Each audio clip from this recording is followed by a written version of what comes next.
Hi there. I'm delighted in this week's video to review a set of books, 3-book series, 2 main and 1 annex, Shotokan Dawn, Volume 1,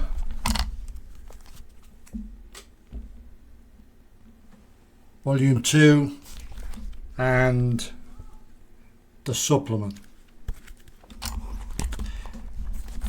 And these books comprise the history of the origins of karate in the United Kingdom.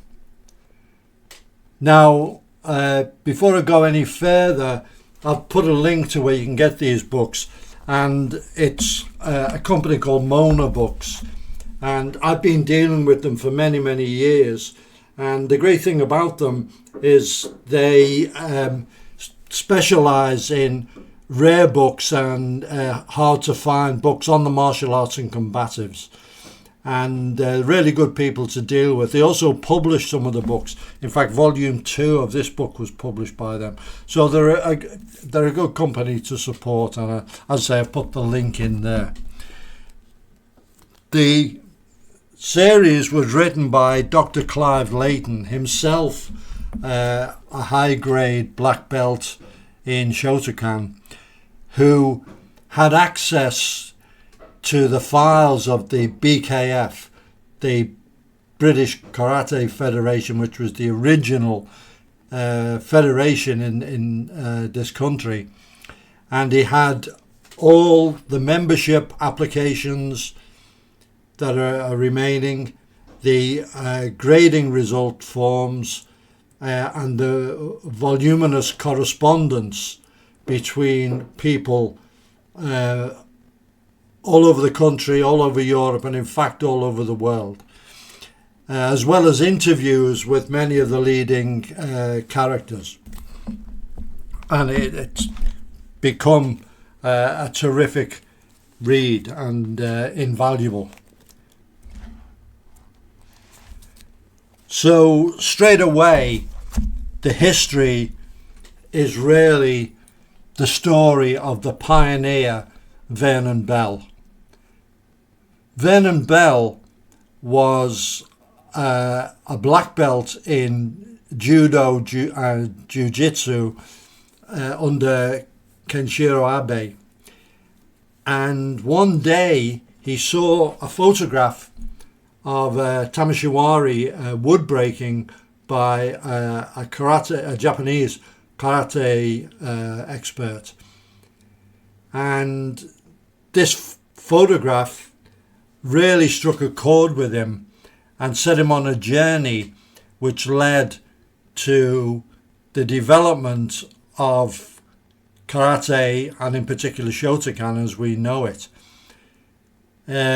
After making inquiries amongst his colleagues in jiu-jitsu, he found that there was no authentic training to be had over here, and the nearest source was in Paris, and it was a gentleman called Henri Play.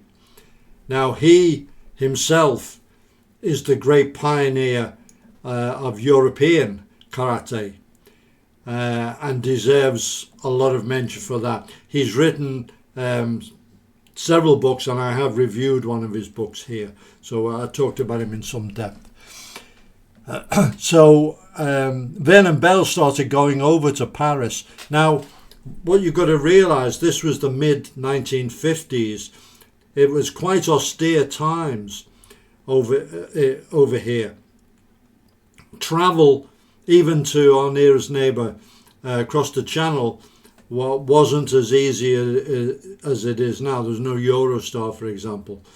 And going to a country where you probably didn't speak the language to learn a completely foreign, in every sense of the word, art was quite an undertaking. But he persevered to the point where he was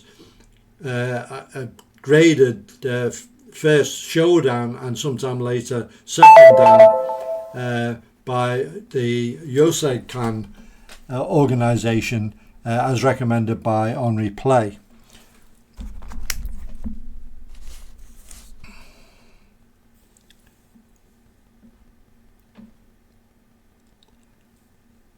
So he, having a decent grade, he started teaching back home in the UK, and started spreading the knowledge, to the point where in April of 1957 he founded the first association, the BKF.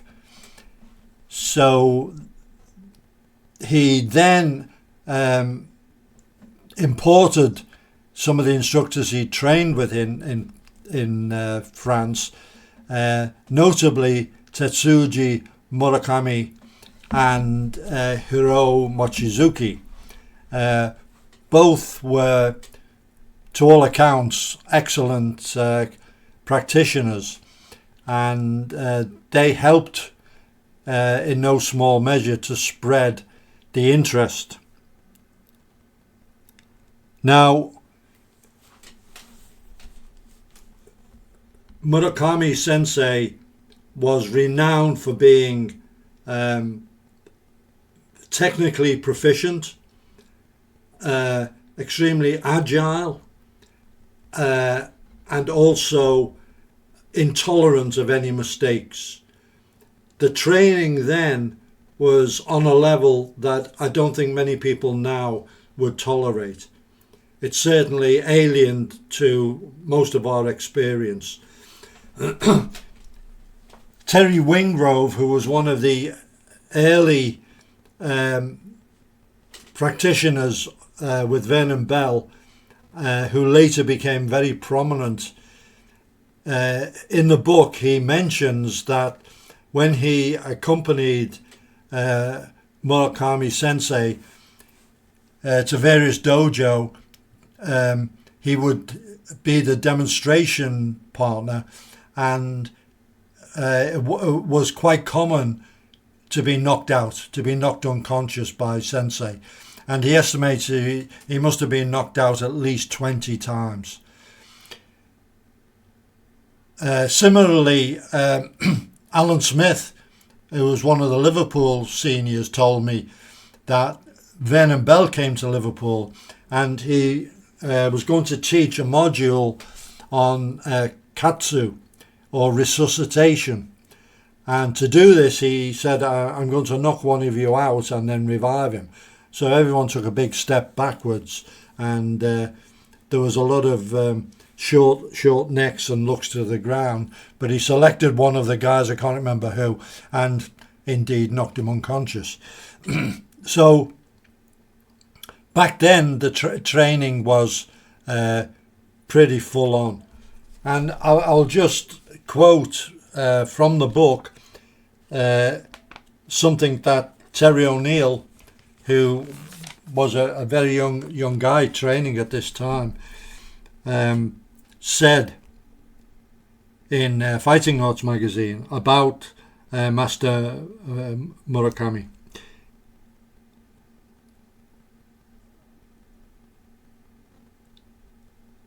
On the very first, this is actually Terry quoting one of the seniors, one of the existing seniors. On his very first visit to the Liverpool club and the very first training session, Sensei came in to the dojo, shook everyone's hand, then he proceeded to batter us all.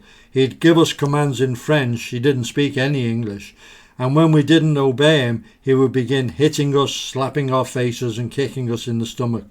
He had everyone terrified. I remember one incident on a course in Liverpool where one of the students, he was a solicitor, ran out of the dojo during the middle of the class after the sensei had kicked him in the leg for doing something incorrectly, shouting back at him, "Right, that's it, I'm going to sue you for this." But despite his strict attitude, his karate was really sharp and impressive. He was very wiry and moved like greased lightning. I'm sure he was one of the fastest Japanese sensei I have ever seen. Oh, by the way, it does mention in the book that a chap called Fred Gillis had written to Vernon Bell in 1960 to inquire about establishing a dojo in Liverpool, and that was the start. Clive Leighton has written a complete book on the history of the Red Triangle, Liverpool Red Triangle, which I've reviewed. So I won't go into the history too much of the Liverpool dojo, except that it had many venues, Harold House, for example, some good, some bad, before they found the Red Triangle, which was a very suitable dojo, nice wooden floor. But one of the places they used to train midweek was a place called the Piri Labour Club, and it was kind of a Nissen hut type place. It's actually a very short distance from where we train combatives at the moment. But next door to it was British Legion Hall, and I was in a group at the time, a beat group, like everyone in Liverpool was. There was something like 1,000 groups. We weren't very good, I will say that now, but we used to rehearse in the British Legion. And one day I looked through the window and I saw next door Piri Labour, and I saw them doing what I recognised as karate, because I already had done judo. But I was so engrossed in playing the guitar that I didn't take it any further. But then when I did start training with them, I remember talking to the guys, and they said, "Oh, so it was you making all that noise next door and disturbing us."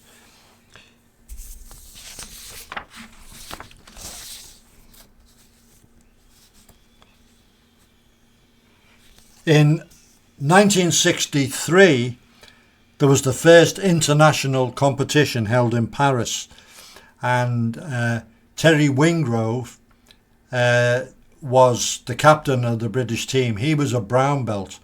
Another chap was a fourth Q, Brian Hammond, who later I became a very good friend with. And it was basically supposed to be non-contact, but it was a bloodbath. Alan Smith faced Patrice Barreau, who was a very experienced competitor. I think he had been, or later was, French champion. And Barreau steamed in and smashed Alan in the nose, cutting it badly. And the medics said, do you want to retire on injury? No way. And just wiped the blood off. When they restarted, he kicked Barreau in the testicles, put him on the ground, jumped on top of him, grabbed him by the throat and started pummeling. Had to be dragged off. So it was an inauspicious start to international events, and it actually set the future for European competitions. They often did become very bloody.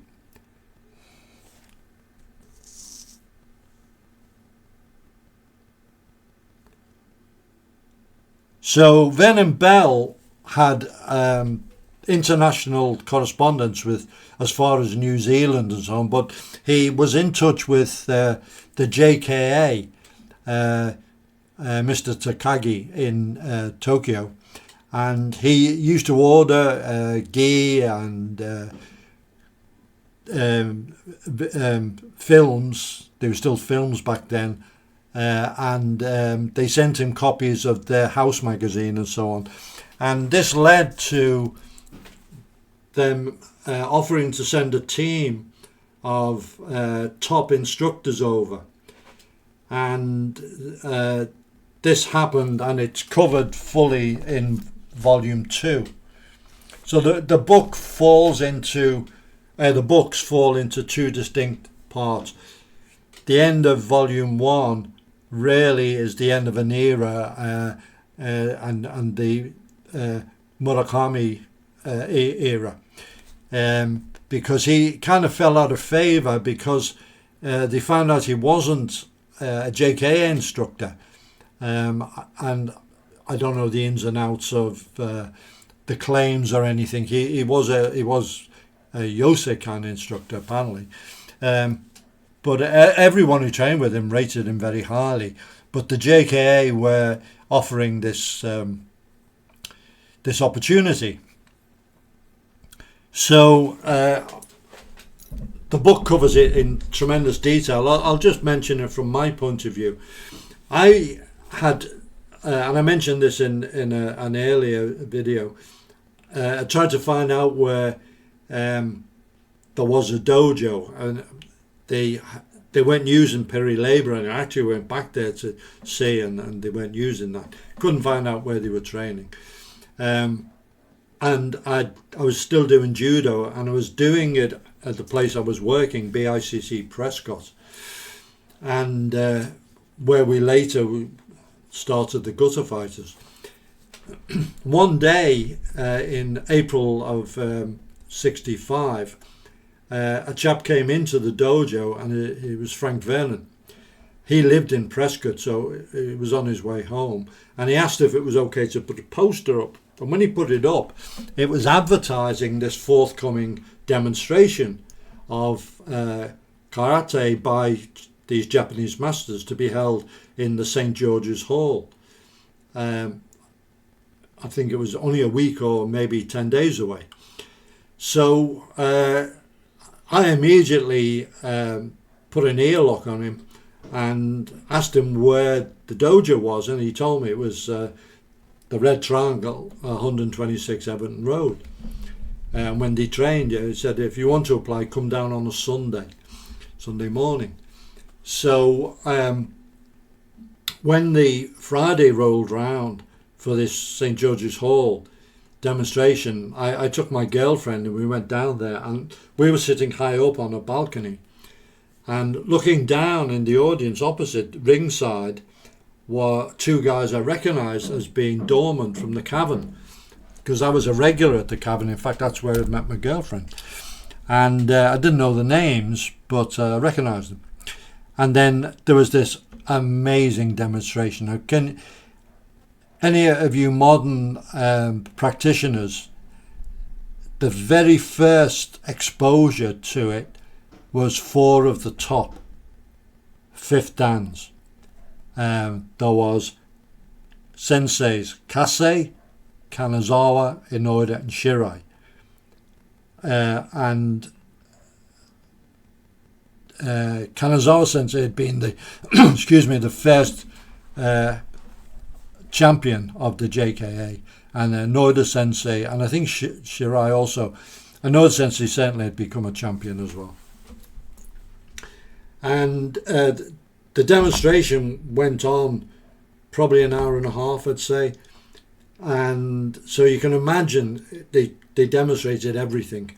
Basics, the kata, a lot of sparring techniques, self-defense techniques. They also brought in the seniors from the Red Triangle, and they demonstrated kata, and they also held wood for the senseis to demonstrate breaking.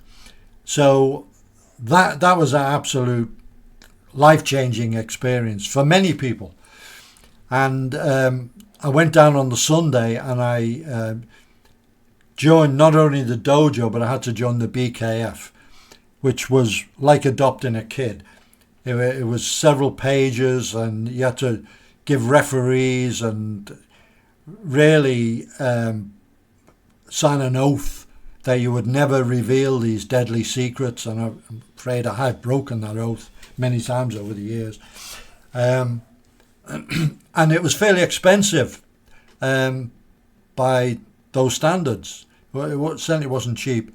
And you couldn't just join, you went on a waiting list. But fortunately, the waiting list, they had kept the numbers down under the BKF, but I think the Japanese said to them, why do that? Why restrict it? And they had decided that there was no arbitrary number of people to allow to join, because there was a fall-off rate anyway. So I got a letter within a couple of days and I had to appear on the Sunday, and then if I didn't, my membership application would lapse, blah, blah, blah. So I turned up, and the class had actually started, or at least they were doing the initial warm-ups. And I just walked on the floor, fairly nonchalant, because in judo they didn't take the ceremonial side very, very highly. And a chap who I later found out was Terry Astley, he was a blue belt, gripped me, and he said, "Bow before you come on the floor. You should know better. You're wearing a judo gi. You should know better." And so that was my intro. And then they announced, I hadn't been there very long, and they announced Kanazawa Sensei, who we'd seen obviously, was coming down to do a weekend course. And I saw Terry in the cavern, and I went up to him. I'd seen him in the Red Triangle also when I went to inquire, and I put two and two together, and I saw him in the cavern, and I went up to him and I said, "You trained at the Red Triangle?" He went, "Huh?" I said, "I've started there." So he relaxed a bit, and I said, "Did you know Kanazawa Sensei's coming?" Yeah, I know. So blah blah blah. I got talking, and basically we've been friends ever since. Then when Kanazawa Sensei turned up, I think it was on the second day. It was, I think, the Sunday. Alan Smith was supposed to pick him up from the Shaftesbury Hotel, and although he was a very tough fighter, he wasn't the most reliable timekeeper, and he hadn't turned up. And so Kanazawa Sensei got worried and decided to walk, find his own way. There's there's probably 2 miles, and got lost. Anyway, we all jumped in cars. I jumped in a car with a chap called Pat Cunningham, and it was us who found him. We saw him walking along with his blazer, JK blazer on, and Sensei. Got him in the car and we got back. So they're just my memories of that tour. Now in the book, he interviews many of the members from different dojo in the London area, York, as well as Liverpool, who experienced either the initial demonstrations or the subsequent training, mainly under Kanazawa Sensei. And even though the interviews took place many years later, the memories were so vivid of just how life-changing and groundbreaking, what an impression these Japanese instructors made on everyone. It was terrific. And volume 2 is full of it. Some terrific photos, and it brought back so many memories. Then another interesting thing, it's explained in the book in detail, but I remember it. There was a very popular TV program called The Braden Beat, and it was like a magazine program, bits of everything, kind of thing that Esther Ranson did years later. He was a Canadian, I think, and he had different things on. And there'd been an article in a Sunday paper profiling the Wado chief instructor Tatsuo Suzuki, and it had quoted that he could plunge his fingers through 3 inches of wood. And some viewer wrote to Bernard Braden and said, "I don't believe that. Why don't you invite him on your program and you supply the wood and see if it's true?" So they did. They contacted the BKA, was the association, and representing Suzuki Sensei, and he said, the wood we use is called obichi. So they sourced a piece of obichi 3 inches thick, which is thicker than that. And he then declined. Said something about, it's an art and we don't do that sort of thing. So Bernard Braden said, okay, he got a piece of balsa wood 3 inches thick. He said, "This is balsa wood," and he started hammering it and hitting it with an axe. Didn't make a mark on it. or I didn't break it anyway. And he said, that's balsa, the lightest wood there is. He said, this is obeche. And he sort of hitting that with an axe as well. He said, there's no way anybody could break that. Anyway, one of the London guys, John Chisholm, who was in the film business, he suggested that Inoda Sensei and Kanazawa Sensei go on and do it, or at least demonstrate karate. And when they contacted the producers, they said, no, we want to see you break this wood. So they turned up, they were in the gi, and they just had them sitting in the audience because they didn't believe it was possible. And they actually left it right to the very end. Inoda Sensei was the one who had to break it. He put it down as an angle, and as he broke it, the credits started rolling. That's how little faith they had in it happening, and he smashed it.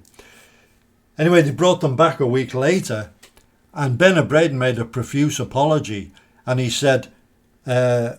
Inoda actually cut his hand on one of the axe cuts in the wood. And he said that I became a believer, and they demonstrated some techniques to a much wider audience, and that was quite a big step at the time.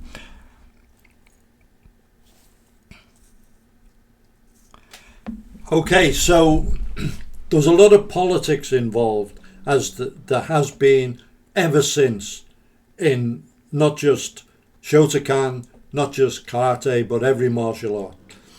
And this is the time that politics really kind of came to the fore, and there was dissatisfaction in the BKF ranks, and there was a meeting held in Manchester, Deansgate, and the Red Triangle sent a delegation. I was one of them, and BKF dojo from all over the place got together, and they decided that they wanted to leave the BKF and start a new organisation with Kanazawa Sensei and Inoda Sensei. Inoda Sensei was there. He had become resident in Liverpool.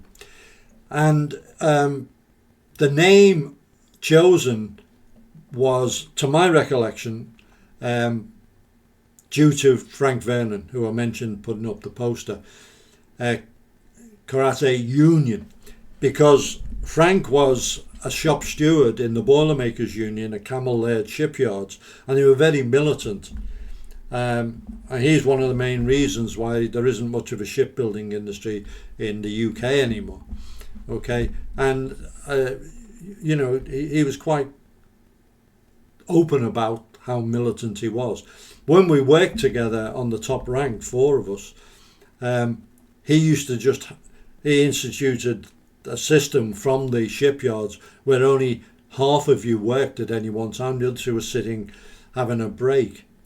So that's the kind of thing. Anyway, so the KUGB was formed, and eventually the BKF actually faded somewhat. Vernon Bell continued in the martial arts in various endeavours, and I think he primarily went into jiu-jitsu. So, to sum up, one of the legacies of the BKF era, with instructors like Murakami coming over, was a tremendous foundation of basics. Well, even when I started, which sometimes later, it was very heavily basics. Lots of Ido moving across the floor, blocking, lots of very, very basic sparring, lots of hard sparring, blocking, lots of hard blocking drills and so on.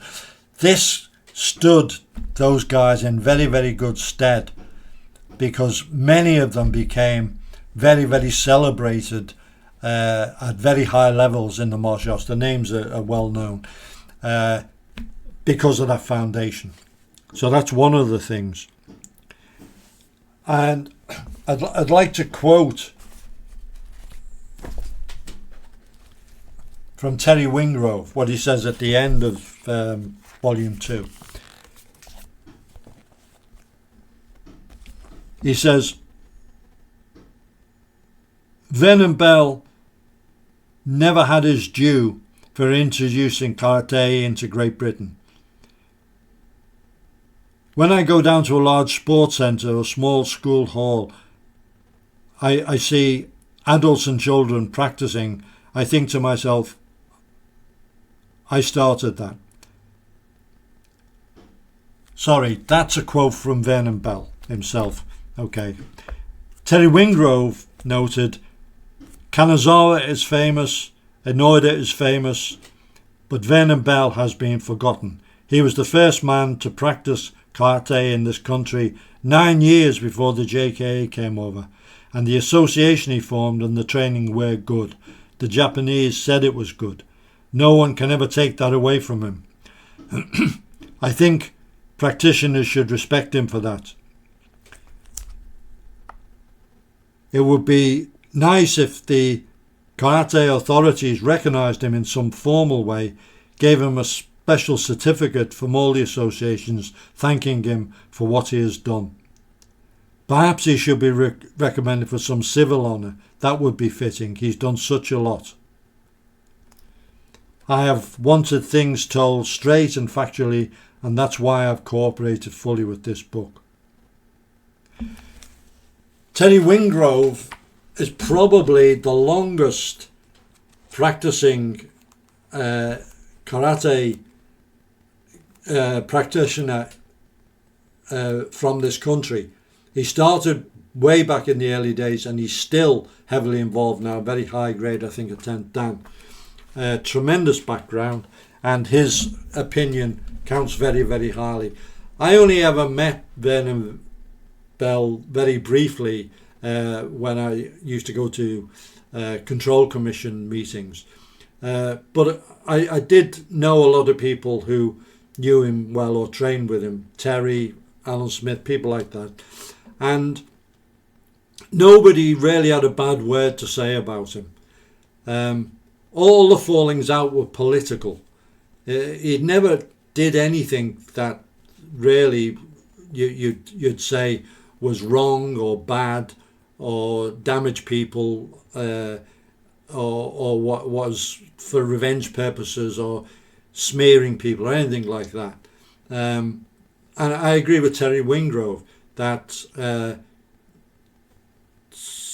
surely there should be, or should have been, he's now deceased, Vernon Bell, some honour awarded to him. There's now numerous Shotokan organisations in this country, some flourishing very highly with very, very well-known guys at the top. But let's remember that they all came from the vision of one man who saw a picture and followed that vision and produced what we have today. The books are excellent, very heavily illustrated. Lots of the personalities give their insights. There's a lot of firsts in there. The first women, Pauline LaVille, Dot Naylor, people like that. First dojos in Scotland, Ireland and so on. It's all there. Terrific. Clive Leighton's done an excellent job, and I think it's an invaluable resource.